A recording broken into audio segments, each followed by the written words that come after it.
시대와 세월이 변하면서 아이들을 양육하는 육아의 방식도 다양한 변천을 이루어 왔습니다. 예전에 엄마들이 아이를 양육할 때에 등에 업고 밀착한 상태로 양육하는 것을 많이 목격을 하게 되죠. 지금은 사라진 천애라는 것을 가지고 아이를 등에 업고 들쳐매고 묶어서 떨어지지 않도록 사용했던 것을 봅니다. 아기는 엄마의 등에 붙어 있고 엄마는 그 아이를 업고 가정 일을 하게 됩니다. 젖을 먹일 때는 등에 있는 아기를 앞으로 돌려서 아이에게 젖을 먹이기도 하죠.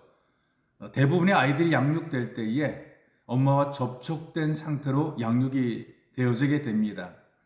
이렇게 아이들을 전통적으로 기르는 것이 아이들에게도 정서적으로 안정이 되고 유익하다 그래요. 아기들을 많이 만져주고 또 몸에 닿게 하는 것 자체가 정신적으로나 육체적으로나 건강하게 양육하는 것이라고 합니다. 그래서 아이들에게 자꾸 부모의 손길을 체험하게 만들어주면 아이들이 안정이 되고 또 부모로부터 돌봄을 받는 사랑을 느끼게 된다는 것이죠. 그런데 현대의 양육 방식을 보게 되면 아기들과의 접촉이 좀 줄어들게 된 것을 봅니다. 엄마들은 미용상에 체형 변화가 되고 지장이 있다 그래서 젖을 먹이지 않기도 하고요. 또 엄마와 아이들의 직접적인 접촉이 많이 적어지게 됩니다. 안거나 업어도 등에 닿도록 업어주기보다 물건처럼 얹어서 다니는 그런 모습을 보게 되고 때로는 끌고 다닙니다. 아이를 끌어안고 자기보다 아기 침대에 따로 눕혀서 재웁니다. 울면은 젖병을 입에다 물려줍니다. 그런 의미에서 손으로의 접촉이라고 하는 것이 친밀감 이상의 안정감을 주는 의미가 있고요. 또 사랑의 표현의 방식이기도 합니다. 바로 우리 예수님께서도 사람들이 불편해하는, 거북해하는 환자들을 직접 손을 대어 만져주신 장면들이 꽤 등장을 하게 돼요. 제가 여러분들에게 말씀 한 구절을 소개해 드리려고 합니다. 신약성경 마태복음 8장 14절 15절의 말씀을 제가 여러분들에게 소개해 드리겠습니다. 예수께서 베드로의 집에 들어가사 그의 장모가 열병으로 앓아 누운 것을 보시고 그의 손을 만지시니 열병이 떠나가고 여인이 일어나서 예수께 수종들더라. 예수께서는 이 베드로의 장모가 열병으로 고통을 받고 있을 때에 그의 손을 만져주심으로 열병을 고쳐 주었습니다. 말씀만 하셔도 얼마든지 열병을 떠나게 만들 수 있는 능력을 가지고 있음에도 불구하고 예수께서는 그의 손을 잡아주심으로 마음을 전달한 것이고 사랑을 전달해 주신 거죠.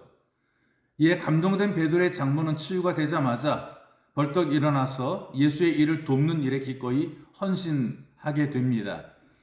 성경에 보게 되면 이런 장면들이 자주 등장을 하게 돼요.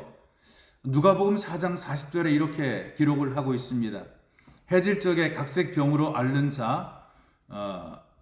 자들이 사람들이 다 병인들을 데리고 나오매 예수께서 일일이 그 위에 손을 얹으사 고치시니 저녁이 되었을 때에 많은 병든 자들이 나오게 되니까 예수님께서 한 사람 한 사람 손을 얹고 그들을 고쳐 주었다 이렇게 성경이 기록을 해주고 있습니다.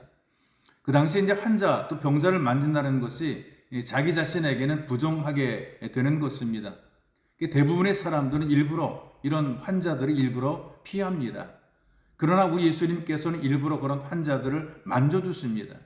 많은 사람들이 자기를 싫어하고 피하는데 예수께서는 기꺼이 만져주시고 또 고쳐주시니 평생 잊을 수 없는 은혜가 되는 것이죠.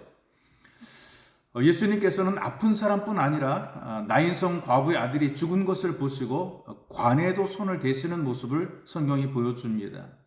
예수님께서 우리를 얼마나 사랑하시는가 하는 것을 보여준 건데요.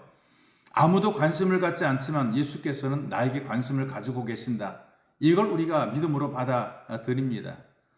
여러분 실제로 우리의 삶 속에서도요. 사랑하게 되면 속에서 우러나오는 사랑의 마음이 있게 되면 못할 것이 아무것도 없고 아무리 더러워도 만지지 못할 것이 없습니다. 몸을 가누지 못하는 환자를 돌봅니다. 그런 환자를 돌보면서 대소변을 갈아냅니다. 받아냅니다. 그리고 친절하게 돌보는데 돈을 받는 사람들은 돈을 받는 것만큼만 일합니다. 그러나 사랑이 풍성한 사랑으로 돌보는 사람들은 모든 것을 다 감수한단 말이죠. 불평, 원망 없이 다 감수합니다.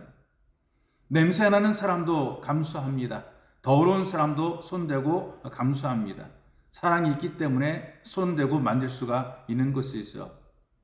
그래서 이런 말들을 합니다. 연로하신 분들이 병이 들면 그래도 남편이나 아내밖에 없다. 이제 그런 말을 종종 하기는 해요. 친구도 못하고 자식도 못합니다.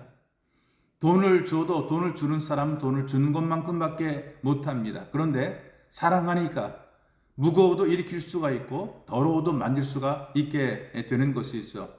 예수님께서도 사랑하시기 때문에 일일이 만져 주셨습니다. 바로 그 예수님께서는 지금 우리를 사랑하십니다. 여전히 우리의 상처와 아픔과 고통을 어루만져 주십니다. 아무리 만지고 싶어도 만질 수 없는 우리의 상처난 깨지고 부서진 우리 마음을 예수께서 만져 주십니다. 바로 예수님을 찾아서 기도하는 시간, 주의 이름을 부리며 찬양 드리는 시간, 그리고 예배의 자리에 찾아 나와서 예배를 드리는 바로 그 시간이 예수의 손길을 체험하는 시간입니다.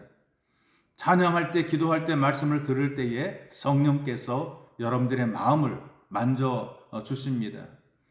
이 예수의 손길을 체험하는 행복한 예배자들이 되시기를 주님의 이름으로 축복합니다. 살아계신 하나님 감사합니다. 사람들이 우리를 불편해하고 싫어하고 멀리해도 우리를 여전히 가까이 해주시고 만져주시고 위로와 격려해주시고 치유하고 회복시키셔서 사람답게 살게 하시고 능력 부으셔서 하나님의 은혜 안에 감사함으로 거하게 두시니 고맙습니다. 이 땅을 살아갈 때에 예수로 살아가는 복이 있는 삶이 되게 도와주시고 예수로 말미암아 위로와 격려받아 힘어도 살아가는 우리가 되도록 은총을 덧입혀 주옵소서. 오직 예수로만 기뻐하고 감사하는 삶이 될 수 있도록 은총을 덧입혀 주옵소서. 보배로우신 예수님의 이름으로 기도하옵나이다. 아멘.